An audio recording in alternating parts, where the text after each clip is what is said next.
Le goût d'entreprendre, Doris Pradal. Les créateurs de la société Glouton Frais, Christine Buscagnon et Laurent Dran sont nos invités. Le sans gluten, on en parle, c'est un véritable marché.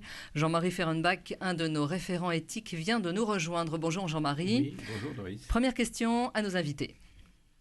Oui, alors moi j'étais impressionné par tout ce que vous nous avez dit sur la très grande sensibilité du problème. Enfin, j'ai mesuré qu'on ne pouvait pas tolérer grand-chose dans ce domaine. Et je me suis posé une première question. Finalement, comment les clients s'identifient-ils par rapport à vous comme étant, vous, leur salut, hein, comment détecte-t-on qu'on est sensible au gluten, peu, beaucoup et comment arrive-t-on chez vous, si j'ose dire? Comment est-ce qu'on détecte qu'on est sensible au gluten? Alors, comme on le disait précédemment, en fait, il y a plusieurs sortes de niveaux de sensibilité au gluten. Donc, il y a les gens qui ont la maladie cœliaque, qui sont donc 1% à peu près de la population. Donc ça, c'est une maladie, après je ne suis pas médecin, mais c'est une maladie qui, en fait, malheureusement, souvent met un certain nombre d'années à être détectée parce que les symptômes sont très, très variables. Donc c'est souvent des gens qui ont des problèmes de maigreur, de ballonnement de ventre, des douleurs au ventre, des gens qui ne sont pas bien de manière... voilà, mais voilà, ça c'est un premier niveau d'information. Et c'est vrai que dès qu'ils mangent du gluten, en fait, ils s'aperçoivent en arrêtant le gluten que dès qu'ils en mangent, ça ne va pas du tout. Mais ça, on peut le tester médicalement, oui, on peut le prouver. Il y a des tests en fait qui existent, des tests sanguins. Après, il y a, comme l'évoquait Laurent, des maladies auto-immunes, comme celle qu'il a, mais il y en a plein d'autres, en fait, dont on s'aperçoit qu'avec l'éviction groupée des produits laitiers et du gluten, on va mieux. Alors là, la détection de la maladie, il y en a plein des maladies, donc ça, c'est lié à chacune des maladies, mais le remède est le même. Et ensuite, il y a ce dont on parlait, donc qui a été reconnu au niveau médical de manière assez récente, qui est l'hypersensibilité au gluten. Et ça, souvent, la prise de sang ne le détecte pas. Donc, ce sont soit les médecins ou les nutritionnistes, les allergologues ou les patients eux-mêmes qui, comme on a beaucoup parlé du gluten ces derniers temps, donc certains vont parler d'un phénomène de mode, mais qui... en fait, s'aperçoivent qu'en arrêtant de manger du gluten, ils vont beaucoup mieux. Et là aussi, les symptômes sont assez variables. Donc ça peut être des maux de ventre, des maux de tête, des problèmes de peau, des problèmes, enfin divers problèmes en fait, qui sont liés à ça.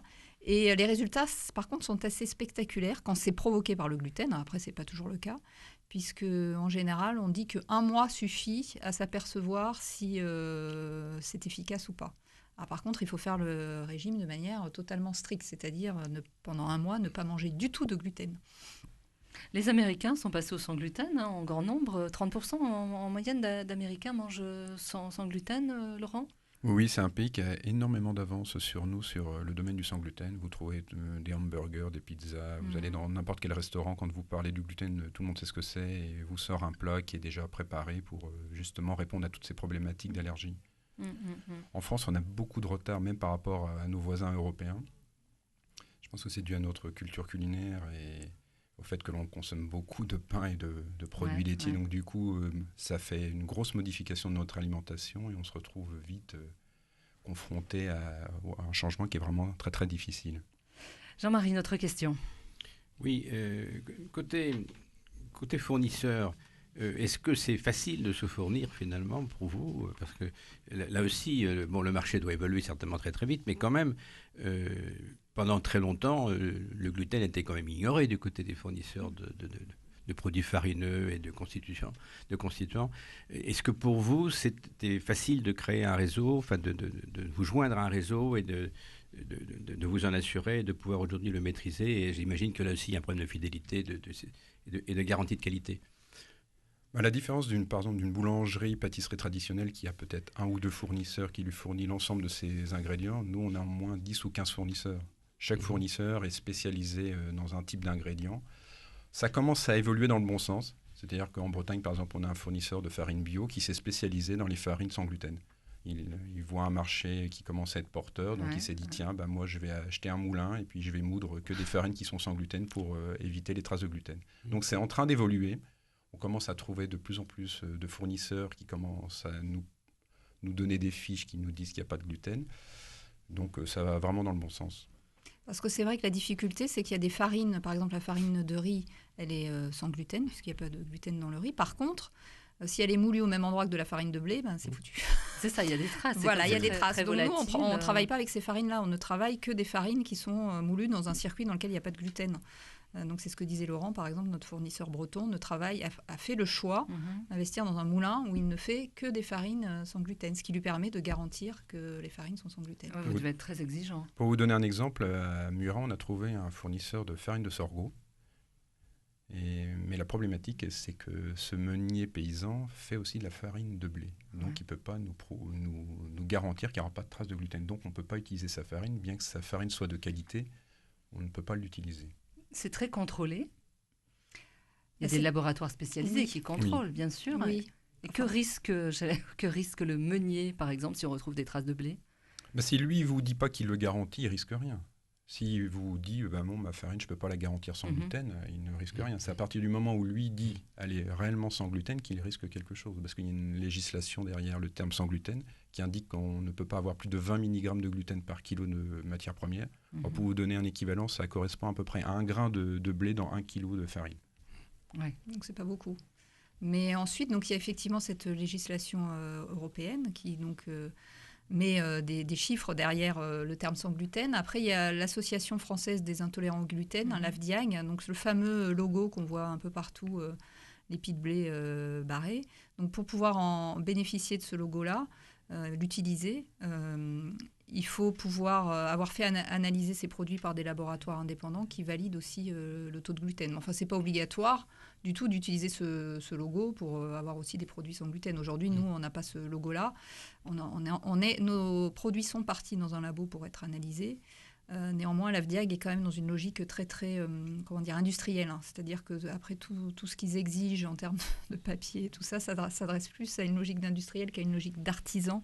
Et aujourd'hui, il n'y a pas d'artisans qui font des produits certifiés sans gluten qui utilisent ce logo parce que leur système n'est pas du tout adapté à l'artisanat, en fait. Ouais, c'est trop contraignant pour le moment. C'est trop contraignant et trop cher. Jean-Marie, notre question. Oui, une autre question qui peut intéresser nos auditeurs. Votre distribution, finalement, vous la faites à travers des points relais, multiples, finalement. Mais ces points relais travaillent uniquement avec vous, ils travaillent avec d'autres aussi. Comment est-ce que ça se présente? Je ne suis pas encore habitué. Je vais me préoccuper en rentrant chez moi, si vous voulez, de voir où je trouve du produit sans gluten. Je vais certainement trouver des petits-neveux, c'est vrai, qui commencent à avoir des problèmes de gluten, c'est tout à fait possible. Et c'est une question qui m'échappe pour l'instant. Mais finalement, est-ce que la distribution de second rang, si j'ose dire, du produit sans gluten est devenue quelque chose de courant ou est-ce que c'est encore exceptionnel, et puis, est-ce qu'il y a une pollution possible à l'intérieur d'un distributeur de second rang? Est-ce qu'il n'y a pas des risques dans sa propre officine, là où il vend, là où il dit? Alors, des produits sans gluten industriels, on va dire, on en trouve à peu près partout aujourd'hui. Vous allez dans n'importe quel supermarché, quelle supérette au fin fond de la campagne. On ne donnera pas les marques. Voilà, il y en a, Oui. des produits industriels. En général, ces produits sont bien fermés, comme tous les autres produits industriels. Donc, a priori, une fois que le produit est bien fermé, il n'y a pas de risque.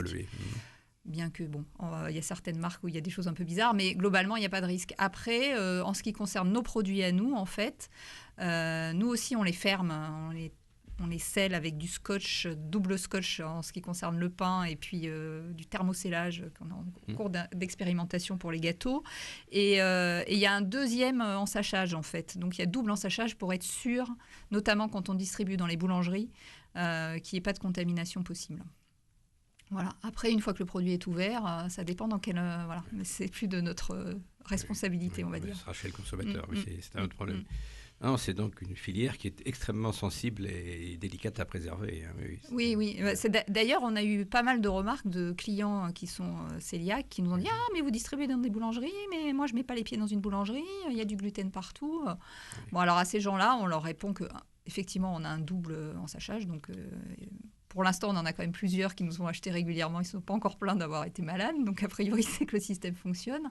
Et ensuite, libre à eux, on a différents types de points relais, d'aller un petit peu plus loin de chez eux, puis d'aller dans une épicerie plus traditionnelle. Mais néanmoins, il suffit que cette épicerie vende aussi du pain pour qu'il il y a le risque, alors il est peut-être moindre que dans une boulangerie, mais voilà. Donc vraiment, la clé, c'est de bien fermer les sachets et d'en mettre plusieurs couches.